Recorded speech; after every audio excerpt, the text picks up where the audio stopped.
my name is Victoria Findlay Wolfe, and I'm the author of Modern Quilt Magic. Are you ready for a little bit of magic? I'm here to show you everything that you need to know about partial seams. Now, does that sound like magic? Let me show you how cool it really is, because this quilt behind me looks very complicated, and often I've seen people hand piece them, paper piece them.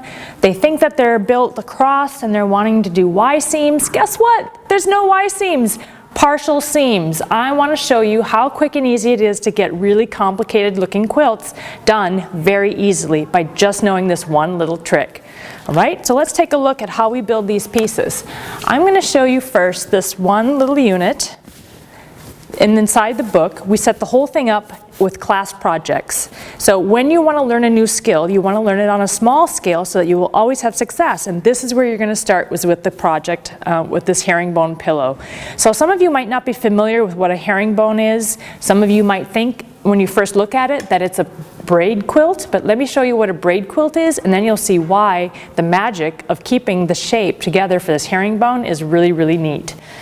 The first thing I'm going to show you here is something that looks very similar to what's behind me, but this is a braid, because you can see how the rows here are built with the little rectangles overlapping each other, which look kind of like this.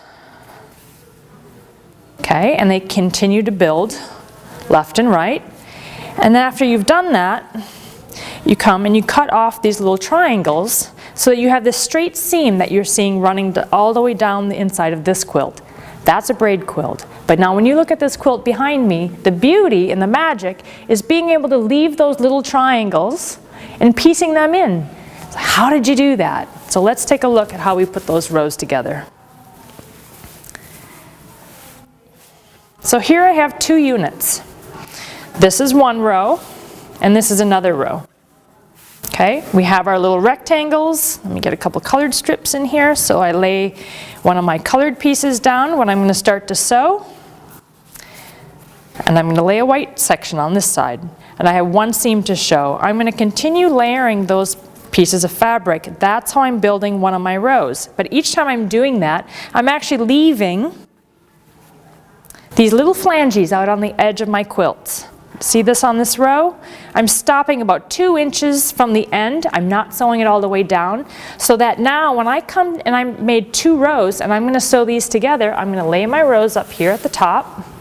I'm going to line them up, and I'm going to see that they just fit together perfectly. Then I'm going to come and I'm going to finish this seam, and then this one, and this one. Now you can see every time I'm finishing a seam is where I already have a previous seam. So if there's a seam there, that means I'm going to sew this one down. Then I'm going to come in, there's my seam, I'm going to sew this one down. And when you're finished, and I go keep going all the way down to the bottom and make that finished, that's how I get to save all those little triangles that you would have normally cut off in a braid quilt. Now, is it hard to do? Not at all. It's repetitive. You're doing those 2 basic steps. You're building the row, and then you're going back and you're finishing a seam. That's the partial seam, a seam that you start and you come back at the end and you finish it. So I have a few other little samples that I want to show you that are also in the book. This one is actually just using all of my scraps. I don't have to focus on having a color palette and a pattern that's going on behind me. You can use modern fabrics, you can use traditional, batiks, whatever you want to use. Scrap it up and make some really interesting quilts. You can also make the pattern continue. You can use the same pattern of color all the way across. The only difference there is you're not visually seeing the cute little effect that you get when you leave those little triangles on the outside. You're still there, but you're piecing them and having this continuous line of color. The great thing is that you can do this with any kind of a rectangle. So in the book, you're going to be able to see then what else can you do with that rectangle. I start looking at placing on the diagonal. You can look at piecing thickness and thinness of the lines. Maybe on the horizontal, or dropping other blocks into your quilts. Or maybe you start learning some free form curves and cutting some curve and dropping them into that rectangle and coming up with some neat designs. And once you know how to do that, because the curves, the freeform curves and Y seams and the partial seams are all things that are inside of the book. Or you could come in and you could start doing template curves. So all the little tips and tricks that you need for success are going to be inside of this book. So here take my curved braid template, this is on the Cascade quilt that's in the book, and we're going to flip-flop that and actually make a braid quilt. And by overlapping those pieces, we keep adding on the section and building a row. So now you're incorporating the curve into that same kind of a pattern and getting a whole nother effect. Well, let me show you this one.